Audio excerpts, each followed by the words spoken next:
didn't get that much wrong, which was good. But I've never gotten a research profile back from the donor with edits. It was actually kind of nice and weird.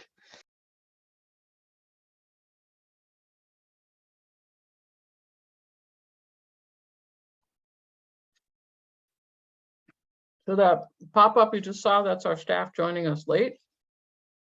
So for the purpose of the video, I'm just going to reintroduce. We're talking about scary moments in fundraising. And send me a chat message if you'd rather not have any of this recorded. Anybody else want to, have you all been thinking about your scary moments in fundraising, or did you come to listen?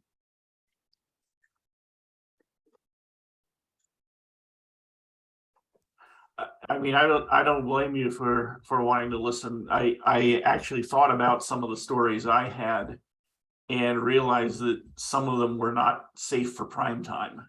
You know, there's as knowing Ruthie, you, Greg, I couldn't possibly imagine what any of that means. well, as Ruthie said, you know, events happen, and a lot of events involve alcohol, and sometimes things happen at events that are related to the consumption of that alcohol that you hear about later. And yeah, I mean, you know, some of those, I mean, fortunately, as Ruthie said, I also try and avoid events as much as possible, especially when I was working as a researcher full-time, because it's really a lose-lose situation.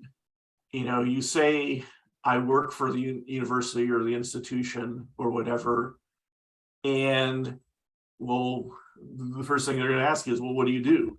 And you can either be ambivalent, or you can, you know, say straight out, I research how much people make and how much they might be able to give to the institution, and either one, you know, I'm not really that comfortable with. So when I was working as a advancement services director or database manager, I felt a lot more comfortable going to events. You know, I could say, you know, I run the computer side of our industry, but yeah, as a researcher, I can see it's very difficult, I think, to be in that spot.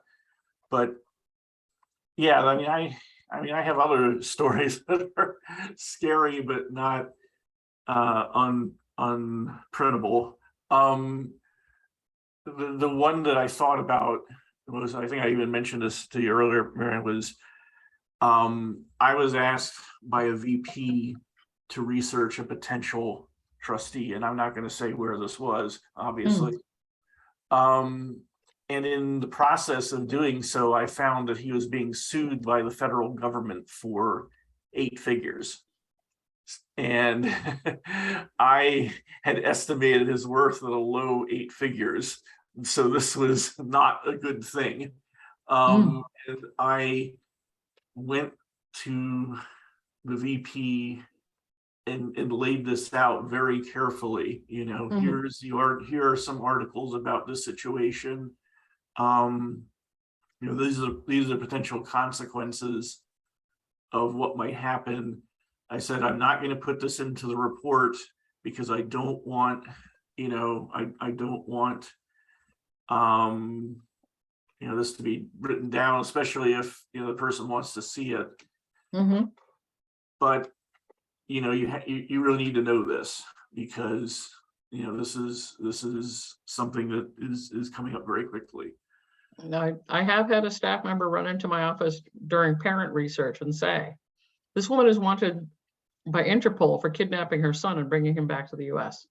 I'm like, I guess we're not going to invite her to the president's reception then. But yes, we shared it verbally. I had one that was even a little worse than that. A development officer was looking through donors to a previous project and came up with a list of people he wanted me to research. Well, one of those people when I opened up his record, his address was a prison, although it was written to look like it wasn't a prison. When I typed it into Google, it went right to the prison. Google Earth said, look. He was in there for 10 years for something not very nice. So yeah, I had to say well, yeah, this one is not going to give you a dime. I mean, he'd done well before. He had, and it even said, hey, he gave all the way up to like, this year and suddenly stopped. I don't know what happened. Like, oh, I think I found out what happened. Yeah, and I did write to a gift officer once and said, look at this prospect as somebody you should visit. And she writes back, did you notice that he's in prison? And I wrote back, well, then chances are he'll take a visit. And she, she punched me in the arm, How's everybody doing?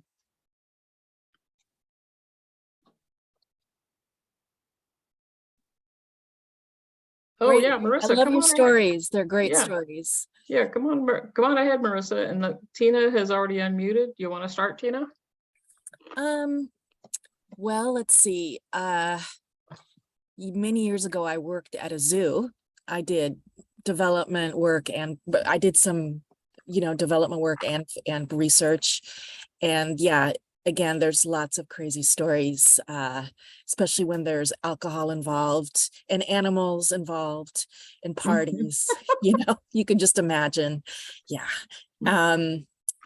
I had to take over for a development director once and show a donor around the zoo because she was thinking of getting a memorial bench for a family member. And I tripped and fell and dropped my keys into the tiger enclosed.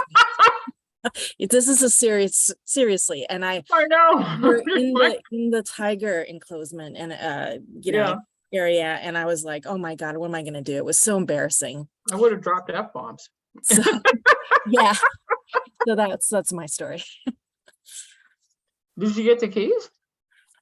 Yeah, somebody in the cleaning people, they eventually got the keys out for me. But I not at the time. No, I had to continue on and show her around and stuff. But yeah, and then sit there all night.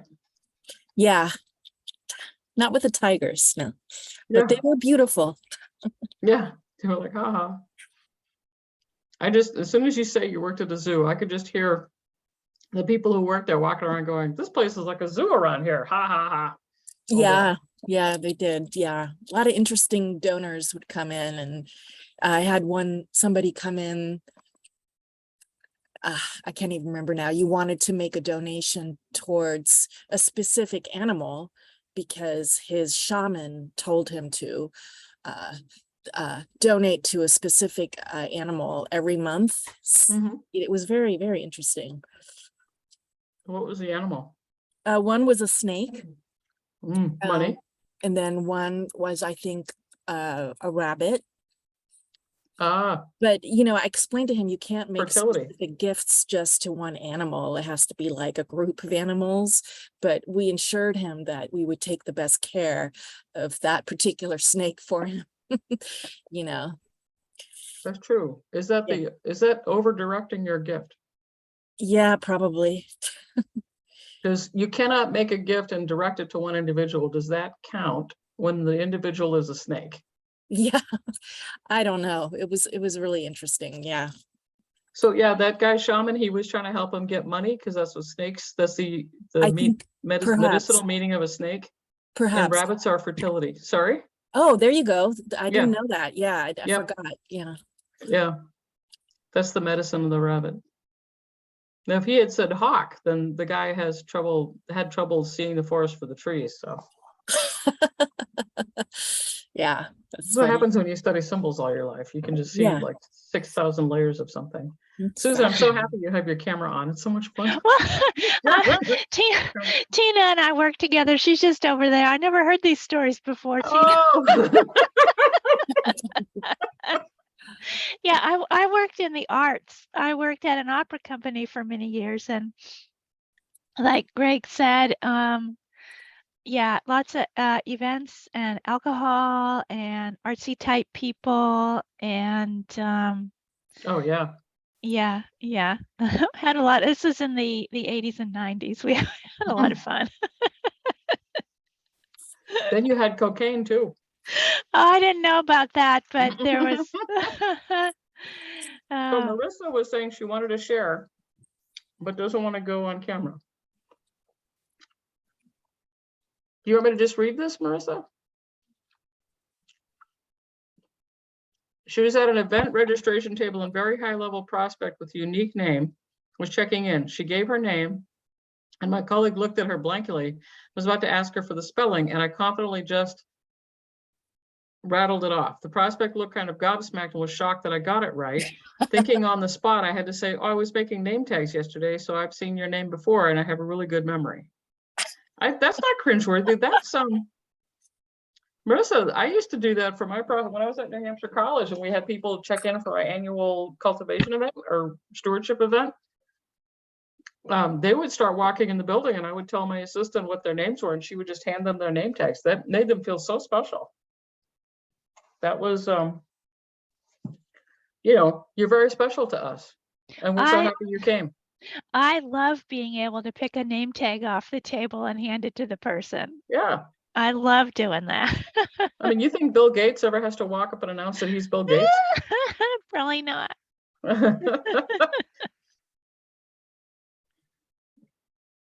Oh, she had not yet made a gift. Oh.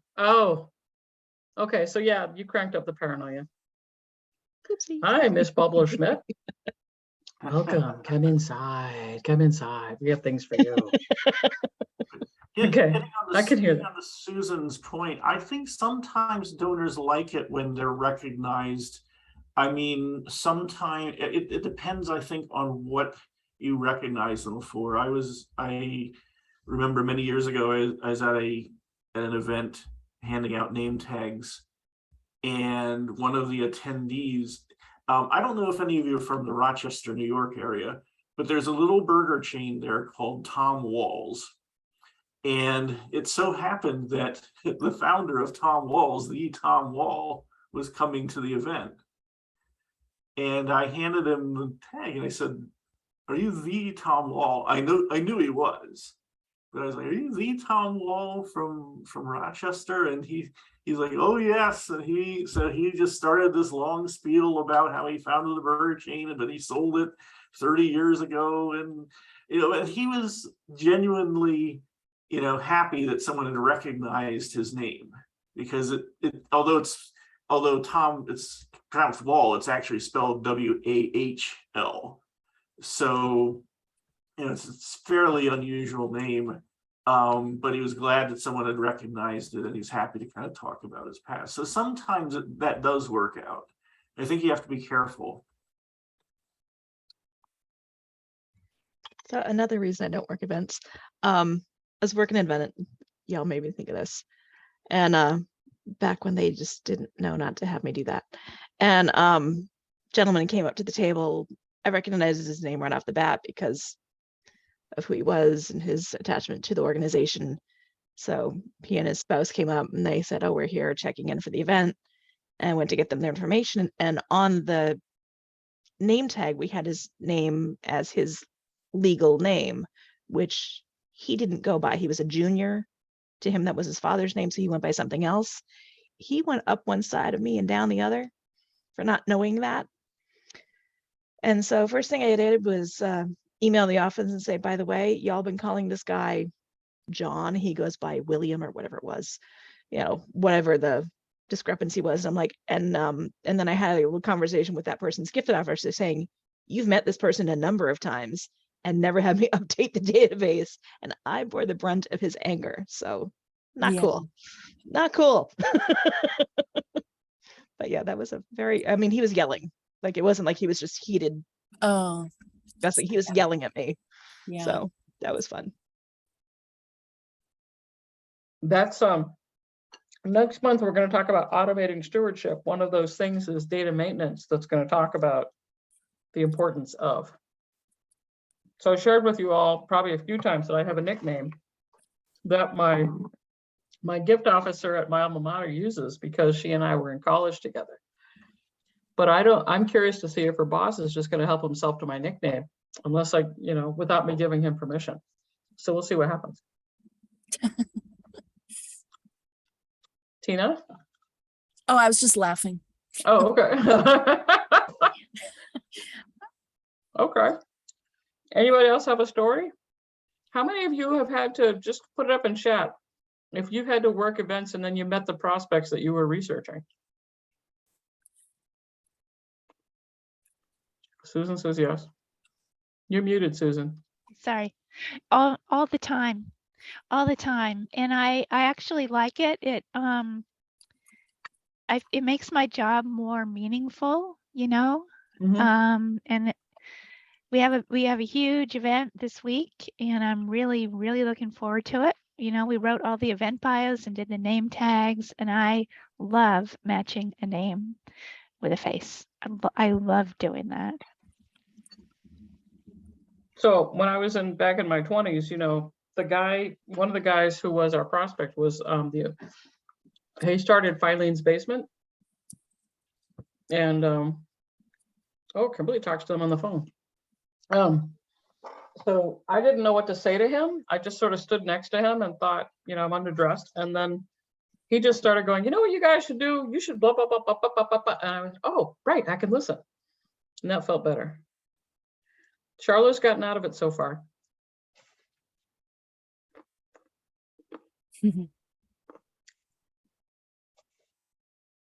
Okay. What other, have you run into a situation where a gift officer came running back screaming at you because you identified a prospect as being related to money that they weren't related to? Mm-mm.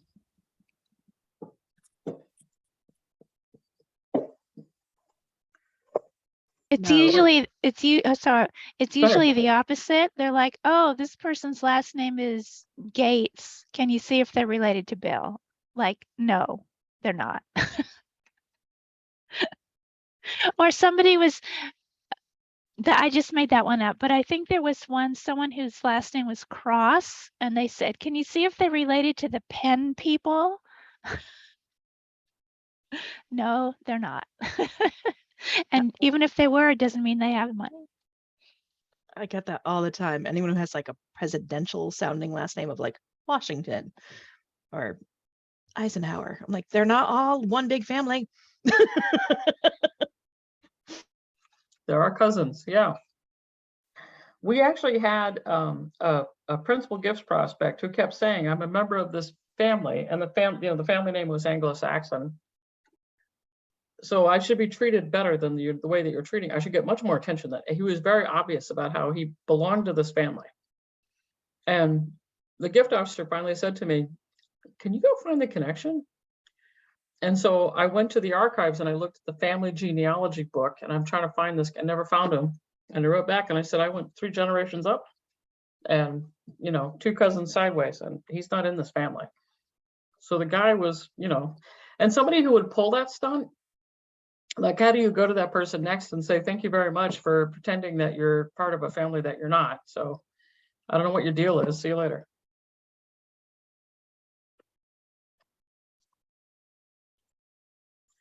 Okay, so you guys really like going to events and meeting the prospects, so that's not scary.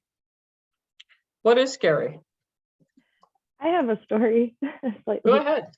non-event related, but so at this one place I worked, we, you send out your typical mailings that can be mailed back requesting donations or membership, and we kept repeatedly receiving mail from a specific person, and they would just like write swear words all over the mailing where it said like email. They would cleverly swap words for expletives, and it made everyone chuckle. But the weird thing was, I kept trying to look up in the database where this person was so I could mark do not solicit. I could for the life of me not find the exact person who was sending this back. They included a name, an email, a phone number, so I was able to track the person who was doing this, but they were not in our database. I even looked up the nearest person who lived by them in the database and was trying to figure out what was going on. Is there some neighbor rivalry? Is someone doing this as them? And we could never figure it out. It's still a mystery, but yeah, it was just funny. I've had ex-husbands pull stunts like that. Oh, wow. Oh, The other thing is, when I was at New Hampshire College, every year that we sent our mailing out, we would get in the reply envelope whose postage we paid for a picture of a gentleman's middle, undressed. Polaroid. That was what he thought of our solicitations. And so the year that we started putting their ID numbers on the return envelopes to make it faster to do gift processing, he saw through that. He black marked it right out. Wouldn't let us figure out who it was. oh, So every year my 23-year-old administrative assistant got treated to a photo. yeah. Yep. When I worked at the opera, we had a guy that would send us, he lived on the beach in Venice, California, we figured out. And he would send us like seed packets, and they were to grow the flowers to give to the opera singers. And also he sent us things like, and it had like a penny taped on a piece of paper. I think he just got a kick out of it, and it was, free return envelopes. Mhm. So he wasn't paying for the postage or anything. Yeah, he never gave anything other than the pennies No and a money piece- and and he a sent piece of seeds. tape. Yeah, I don't know seeds. that I would have planted the seeds, because if somebody's up to something like that, then they'd be sending marijuana seeds just to see if we would plant them. I don't know if we didn't. I don't know what happened to that stuff, but nobody grew the seeds. No one grew the seeds. Can you imagine? Wow. Yeah, Michelle, that's quite a research project to have to do. It's like, find this fool so we can stop writing to him. Oh yeah, and every time we sent out a new mailing, they would send it back with the same stuff on it. So After a while, you start getting the fingerprinting done. yeah, I have no idea where they got it from, so who knows? Yeah. That's hysterical. No, I've had ex-husbands do weird things with their wives' solicitations. Like change her last name back to his last name. She'd have to call me up. My ex-husband was up to it again. I'd be like, I'm so sorry. Oh gosh, that's intense. Yep, she was $100 donor. We didn't have a lot of those back then. Has anyone else had someone threaten to sue them because they sent them a letter or called them for phonathon? Yes. Yeah, my very first year in fundraising back in America, we had a guy not only send us a letter, but actually call all of the people in the office, literally the VP on down, and threaten to sue us all. And he sounded very unhinged in his voicemail, and we were genuinely concerned for a little while. I mean, it was the tone of his voice was such that you thought this guy actually might be serious, I've had it happen at least twice. I am an attorney and I know my rights, and therefore you will no longer write to me about anything. I've had enough of you people. You may not write to me on any topic. So I wrote it back. I said, that means that we cannot invite you to events or give you any news of the college at all. So thank you. Have a nice day. We had a related but not the same thing happen someplace I worked. We sent out what we believed was a mailing to grandparents for this organization I was working for. And a letter came back, and the woman went on and on about how she'd love to contribute to the grandparent fund. However, her daughter had not yet made her a grandparent, and just a whole story about like way too much info about her daughter and why this woman wasn't a grandparent yet. It was very funny. But and she wrote it with good humor. It's not like she was being, Oh, good. mean or sassy. Like, she wrote it because it was funny. She's like, if you can find someone for my daughter to marry, her address is. I went into great detail about like trying to get her daughter hooked up and become a grandma. Yeah, speaking of hookups. Gift officers tell lots of stories about people who are trying to get them married, get them, you know what I mean? And I had a prospect who had $1,000 pledge that he hadn't paid in 10 years. He came into town. He had lunch with me. He was telling me about how his wife died and he's got this and he's got that. He had a truck and the license plate on the truck said the letter C and then MY and then 4 times 4, see my 4x4. So he was really into exhibiting his wealth. And then he was talking about how single he was and how single he was, how single he was. Then he said, you and I should meet for dinner. And I said, I'm not available for dinner. How would you like to start paying your pledge? And then he looked me up because the internet was just starting back then. He looked me up and he said, oh, I see that you have a female roommate. That must be why you don't want to have dinner with me. And then he left a message with my office. Please tell Mary Ann that I'm having dinner with a different lady. And I was like, bye-bye. But it was the most adorable, like, you know, and it's exploitation, you know, it's like using the situation for your own advantage. You know, you talk about alcohol use and then misbehavior. The funny thing is the scariest moment for the EMTs who work the Cornell reunions. One of them told me, she said, listen, I don't know what's the matter with you people. You invite all these old people to campus, you give them lots of alcohol and you expect them to walk up and down all these hills because the campus is lots of slopey things, you know, lots of slopes on the Cornell campus because it's on a hill. Yeah. And so she's like, you know, and she's like yelling at me about this. I was like, you're right. And I went off and, you know, kept an eye on all the old people, but.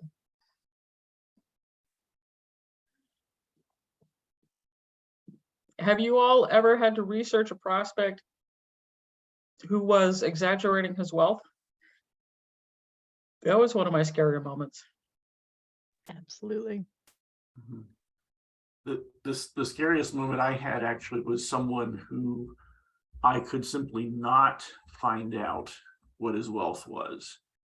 And he had told us he was considering giving the university a $20 million gift. That would have been, at the time, that would have been the largest gift we'd ever received, multiplied by 4. So it would be 4 times the largest gift we'd ever received. And I kept finding conflicting stuff about this person. Yes, this person had a lot of money. No, he didn't. Well, his daughter gave this huge gift to so-and-so university, nowhere near 20 million, but pretty large for someone, you know, who just graduated. And the VP kept asking me, well, can he give this gift? And I kept having to say, I really don't know. You know, this person is so secretive that I couldn't find anything out about him. And the worst and the kind of the scariest part of all was that the gift officer went directly to the president talking about this $20 million gift, and they decided to raise the campaign goal by $20 million. Pete's sake. Fortunately, we were able to raise it from other funds. We never saw the $20 million gift. Yeah. I've had a couple of places where somebody would walk in and say, you know, I'm thinking of giving a significant gift. And, you know, to me, a significant gift is $100. So I don't know what they meant, right? And a gift officer would actually take the time to go out and visit them. One guy said, I will not meet you in my hotel. He was staying at a motel. The gift officer had to sit in the guy's rental car with him and talk to him. And he kept coming back to us. I have no clues. I have no clues for you. I have no clues for you. The researcher working on him was just like, this man does not exist. You know, she even went down to the building, like the building security guys, trying to figure out if he got out of a car, you know, where did he come from? You know, they just saw him walk in, go up the elevator to see us. Couldn't figure the guy out. And it was, yeah, it was one of those, you know, it felt like one of those moments, it was Barney in the How I Met Your Mother, where he'd like say, you know, actually secretly I'm a CIA agent. He was doing one of those, you know.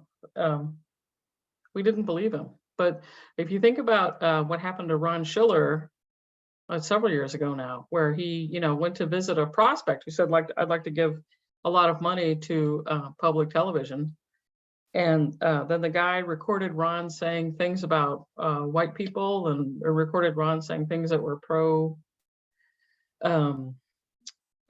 pro-Muslim, because the guy wanted to do a Muslim balancing program. He wanted to support that. And within a day, Ron Schiller was thrown out of his job because Ron was not thoughtful about his responses. Ron was being very prospect sympathetic. And they chopped the video up. Like 1 minute Ron's drinking his or eating his dessert, the next minute he's having the salad. You know what I mean? They did the whole thing. I don't remember that. Yeah. talked to Ron before. I don't remember that. What was? Yeah. I can't even PBS, imagine yeah. what the motivation for even doing that would be. Why would you? He wanted to, the guy, the group that did this was some activist group who wanted to embarrass public television. So they attacked Ron for wow. They picked him up in a limo. They bought him lunch. They talked about how he rode a limo in. Look at the money he's wasting. They all kinds of. They played all kinds of dirty. Yeah, Wow. yeah. And Ron paid for it. Yeah. Hmm. So what I was just at APRA in New York. They talked about due diligence, and it's becoming more and more prevalent. Of course, the question that I asked them was, 15 years ago we didn't know the Sacklers were evil. So how would you have been able to tell? And then I said, I'm really glad I don't have your guys' job. And then of course they, rolled their eyes at me because they should have. That was mean for me to say that. Yeah, but there was a time we didn't know Bill Cosby was evil and places named stuff after him, right? I know. Yeah, Temple obviously his alma mater had a lot of stuff named after him. Yeah, and Yeah. I'm a graduate of Penn State, and we had the Jerry Sandusky, Joe Paterno incident as well, and that actually, in talking to people from Penn State, that actually had more backlash when Joe Paterno's name was taken off of things. Yeah. Because and I think back to those days growing up in central Pennsylvania, there was a joke that why is the sky blue and white? Because God thinks he's Joe Paterno. He was that revered in central Pennsylvania. So even after the scandal and everything, he had a huge number of supporters. So yeah, even doing what looks, looking back on things and doing what looks like the right thing. Yeah. Even that had a lot of backlash. So yeah. Thank you for the reactions, Tina. I agree with you. Don't a lot of gift agreements now have like a morality clause or something that says, if you do something really awful, we can take your name off the building or. They mentioned that in the panelists that were talking yesterday, they mentioned that. Yep, we have a morality clause. And that irks me, the word morality, because whose morality? But exactly. Yeah. Yeah. Well, it's like anything that would embarrass the organization, I guess. Right. Yeah. Yeah. Gifts don't have tenure anymore. So yeah, and that's the other thing they said, there were things that used to be perfectly okay behaviors that used to be perfectly okay that just aren't anymore. So what is that going to mean? When does my behavior go out of vote? Whatever it is. People under 5'5" don't get to make gifts. Well, then I'm out with you, Marianne, under 5'5". Greg, however. I know Marianne sometimes doesn't like having her picture taken next to me, so. I do always make you stand behind me because you're literally head and shoulders over me. So somebody looked at a picture of us and asked me if I was 7 feet tall. On Zoom, everybody's the same height. Yep. Well, how tall are you? I'm 6'3". Oh, okay. So, and he is too. Yeah, he has to break his back to give me a hug when he sees me. Oh. Yeah. Anybody else have any stories? Questions? How do I handle this? This was just a hangout. It would have been nice to have some candy corn, but I don't do that anymore. This has been delightful. Oh, good. Well, thanks so much for coming and sharing your stories and staying on camera This has been us. great. This is really nice. Oh, thanks, Tina. Yeah. Elizabeth, Kelly, Kimberly, Courtney, Charlotte. What do you think? Elizabeth is yellow. I don't know why that's happening. Can you hear me though? Yeah, What's happening? Okay. I bet you have a cover on your screen. On Oh, your we do. camera. Yay! um, The yellow was also good. most of the things that people have been saying as horror stories, I've also run into or know of, definitely, especially the one where the some fundraiser left a profile behind and the donor caught it and marked it all up and sent it back. And then there was one time when I was doing advancement services, I had to write a note to an alum apologizing for something that we did. And she marked up the note and sent it back with all the grammar corrections and stuff. And I'm usually pretty great at grammar, so she caught some strange things. So yeah, those types of things happened. I've actually done that to my fundraisers. I've corrected their grammar and I sent it back to them. I said, Mr. Glass taught me these in English 102 back in 1981. What's your story? Yeah. Yeah. And yeah, when I get that stuff back, when I've gotten stuff back, you know, in the 90s, we always said due to a computer error, your name was misspelled on our thing. When I was doing that, I learned from Leslie Matson, and she's over at the she's in Wyoming at the national park there, Grand Tetons. And she said to me, answer everything and answer them personally. So I'd write back, I am sorry that I misspelled your name. I have fixed, my records so that I won't do that again. And I, of course, had to not do it again. So, but when people take the time to talk to you, you have to answer. I worked for a university president years ago who would circle little things that he considered to be grammar errors. And so then he would hand it to the vice president, who would hand it to the director of development, who would hand it to my boss, who would hand it to me. So you can imagine the escalation of frustration or anxiety that would come, poop rolls downhill, but it also collects steam, right? Yeah. Yeah, and so I'd be getting screamed at about a comma, and I'm like, we do the Oxford comma. Well, you have to explain. I'm not explaining that to him. Here's a communications manual, style guide, and we do the Oxford comma.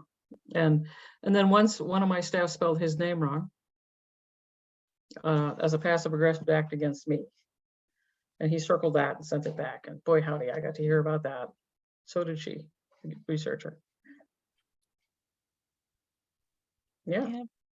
Well, sometimes just typos happen. I worked with a woman. Yeah. This is her story, really, not mine, but it's also kind of funny. A place she'd worked, they were doing something, and if you donated a certain amount, you got a sweatshirt.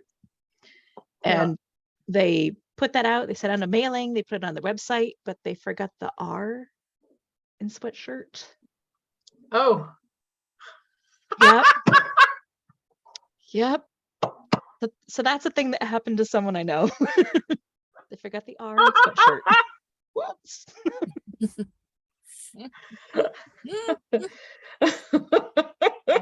Said they got a lot of funny calls after that. I have no interest in that product.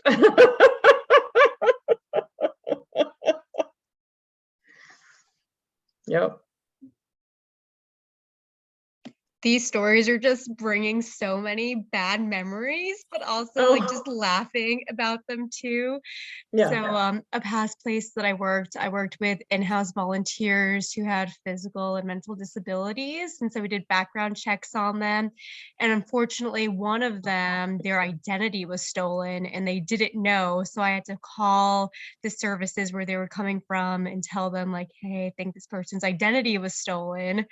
And it's like at the moment, like, what? Like, of course, with all the things trying to get them on as volunteers. And then another one that comes to mind is just with the giving forms, giving pages, and people going on and doing faulty fraud payments to see if the credit card goes through. And I know places I worked just on and on and on $1 payments that keep on going and going and not knowing where they're coming from. So having to put that CAPTCHA on the page. Mm. And we did that right before a giving day at a past place I worked. And then the giving page stopped working the day before our giving day. And so we're all freaking out and eventually got working on the giving day. But then the CAPTCHA wasn't working. We had older people calling in saying, I don't understand CAPTCHA. What is that? And so we had to take a lot of the payments through the phone because they didn't understand. And yeah, it was a mess. In my day, you know, we trusted people when they showed up with we didn't need this confounding CAPTCHA business. Yeah, I can hear that. Yeah, but I think it's great that you stayed on the phone with them and took the payments over the phone. You did the right thing by them. You know what I mean? Yeah, it was just crazy because on a giving Yeah. day, that's the last thing you want to do, but you have to. Mm-hmm. I know. It's like, you know what I was picturing the whole time that you were telling the story, Courtney, was how much whiskey I would have to have on hand when that day was over. That's where my head went. It's like, oh goodness, talk about sugar craving. Oh, okay. So Marissa has another story. At a departmental retreat, the admin who put together the PowerPoint slides for a presentation wrote public campaign on every slide as pubic campaign. You know, it's Ruthie's turn to lose her mind. All right, here's another story. So we're at a Okay. Thank you for getting us out of that one, Susan. we were getting donations, you know, of a few $1,000s from someone, Mhm. and it turned out he was a student, and he was not going to school, but he had his parents' card to charge his tuition.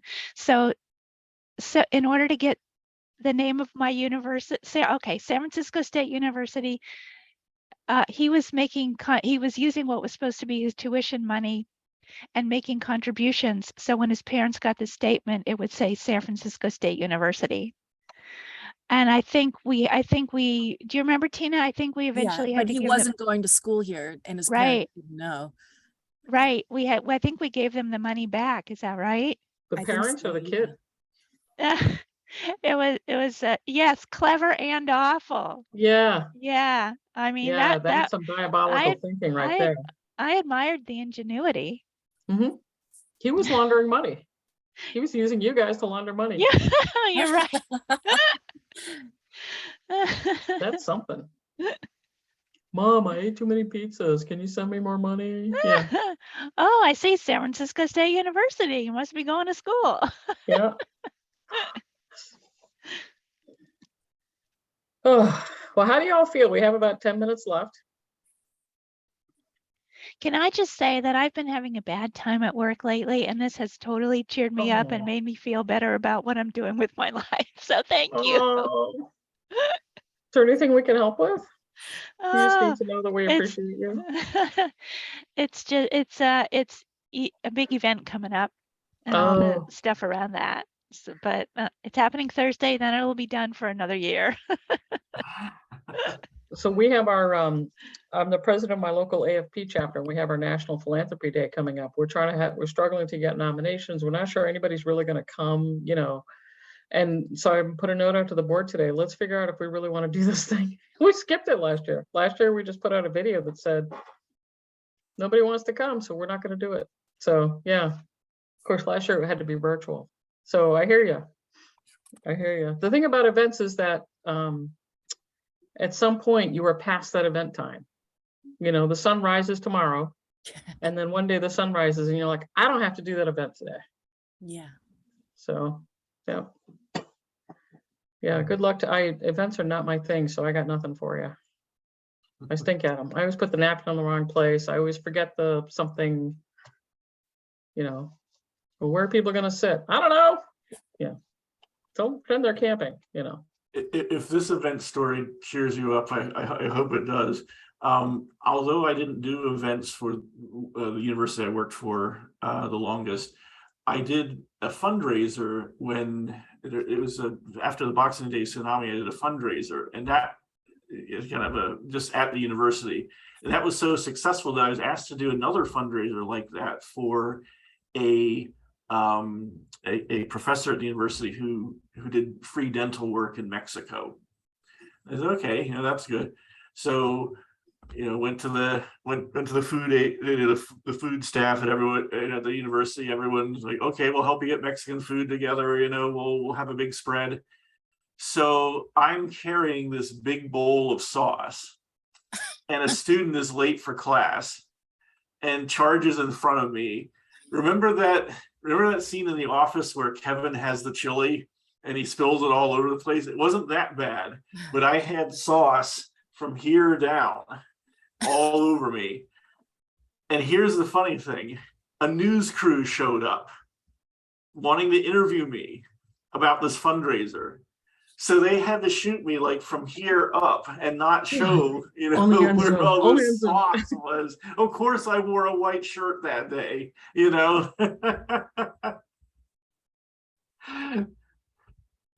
So yeah, that was And at some not my point, that finest moment was hour over. and it there, became yeah. awkward. Yep, just like as soon as I got my keys back from the Tigers, I could tell the story and then chuckle about it.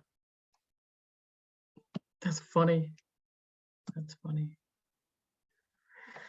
Well, so Susan, thanks for reminding us. I mean, one of the things, we started the water cooler chats because all of us suddenly had to go into isolation, and we tried to do them once a week. It was too much for us. We couldn't conduct other business. When we shut it down for the summer, though, people actually wrote to me, walked up to me and said, when are you bringing them back? So I'm really glad you came. I'm really glad all of you all came.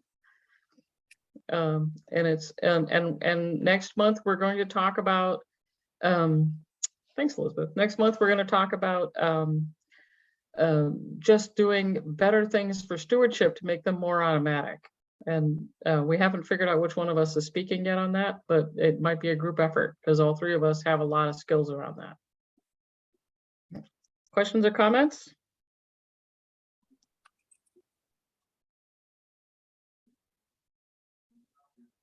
Thanks so much for coming, everybody. This was fun. This was fun. I feel better. I got to purge. Yeah, Okay. Thank Well, you. everyone. That was cathartic. Thank you very much. Yeah, yeah. And my best to the gentleman with the snake and the rabbits. Too funny. Yes.